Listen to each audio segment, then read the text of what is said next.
আমরা আজকে যে অনুষ্ঠানে একত্রিত হয়েছি এটা সিরত সম্মেলন। নবীজির জীবনের দুইটি দিক, একটি হচ্ছে সুরত আর একটি হচ্ছে সিরত। সিরত অনুকরণীয় আর সুরত প্রশংসনীয়। সুরত ধারণ করার ক্ষমতা কোনো মানুষের নেই। শামাইলে তিরমিজির হাদিসগুলো যখন পড়তাম, হৃদয়ের আয়নায় একটা মূর্তি দাঁড় করিয়ে নিতাম, একটা অবয়ব দাঁড় করিয়ে নিতাম, একটা আকৃতি মনে মনে কল্পনায় ভাসিয়ে নিতাম। চাইতাম আমিও যদি এমন হতে পারতাম, কিন্তু যা হবার নয়। তিনি ছিলেন মধ্যম আকৃতির সুঠাম দেহের অধিকারী একটি মানুষ।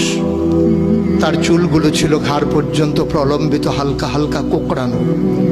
তিনি যখন চুলের ভিতরে তৈল দিয়ে আছড়াতেন, মনে হতো মৃদুমন্দ ঢেউ দেখা যায়। তার কপাল ছিল